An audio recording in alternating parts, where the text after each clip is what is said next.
Vote আগিয়ে আসছে, তৃণমূলের পায়ের নিচে মাটি নয়। সরকার সাহেবের পাশে মানুষ নাই, কয়েকজন তোলাবাজ মানুষ বা তৃণমূলের না থাকলে তাদের করে কামে খাওয়া যাবে না, সেই মানুষগুলো আছে।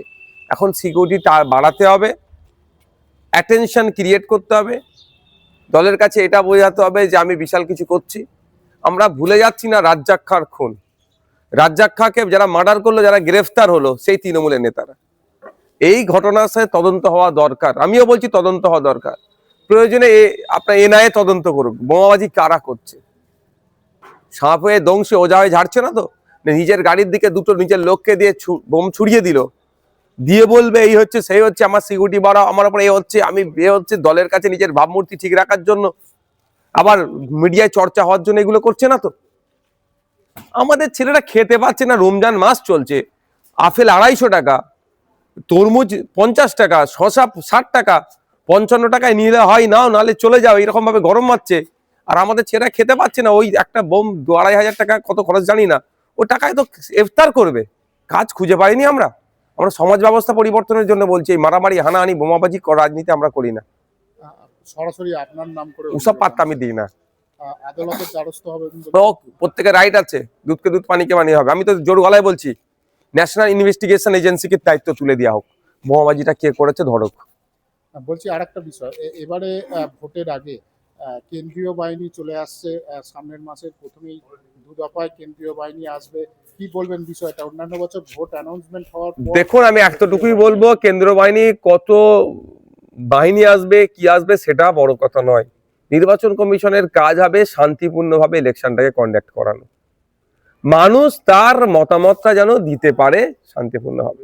এই ক্যানিং পূর্ব থেকে গোসাবা থেকে শুরু করে মিনাখা থেকে শুরু করে হাড়োয়া থেকে শুরু করে রাজ্যের বিভিন্ন এলাকাতে মানুষ তার কি মতামতটা ঠিকভাবে দিতে পারে?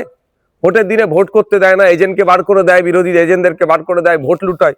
এইগুলোকে আটকাতে পারাটা হচ্ছে মেইন চ্যালেঞ্জ নির্বাচন কমিশনের কাছে। কত আগে কত পরে কেন্দ্রীয় বাহিনী আসবে সেটা প্রশ্ন নয়, নির্বাচন স্বচ্ছতার সাথে হওয়া দরকার, সেই প্রশ্নে আমি আওয়াজ তুলছি। কি মনে হয় এবারেও কি যেভাবে দেখা যায় এর আগেও একাধিকবার বিভিন্ন হিংসাত্মকমূলক ঘটনা ঘটেছে, সেই ধরনের সম্ভাবনা আছে নাকি? সেই সম্ভাবনা যাতে কম হয় তার জন্যই আগেভাগে কেন্দ্রীয় বাহিনী। দেখুন, আমি সবসময় শান্তির পক্ষে, মানুষের অধিকার আর্টিকেল 326 রাইট দিয়েছে, অধিকার দিয়েছে, এক্সারসাইজ করুক, সে ভোট করুক, এই পক্ষে আমি সবসময় সওয়াল করে এসেছি আর আগামী দিনেও করব, যে মানুষ শান্তিপূর্ণভাবে তার মতামত দেওয়ার জায়গাটা পাক।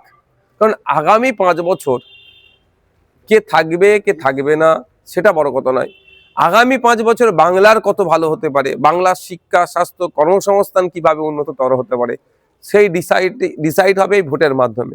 সুতরাং এটা একটা গুরুত্বপূর্ণ বিষয়। এখানে কোনোভাবেই যাতে না মতামতকে অগ্রাহ্য করা হয়, অর্থাৎ আমার মতামত অন্যজন জোর করে চাপিয়ে দিল, আমার ভোট দিতে দিল না, সে নিজে ছাপ্পায় মেরে দিল, এগুলো বন্ধ হোক। গতকালকে জানেন যেভাবে আমার উপর প্রাণঘাতী হামলা চালালো, তার জন্য দায়ী কে? এভাবে খুন করে বোমা মেরে গুলি মেরে তৃণমূল কংগ্রেসকে কর্মীদের রোখা যাবে না।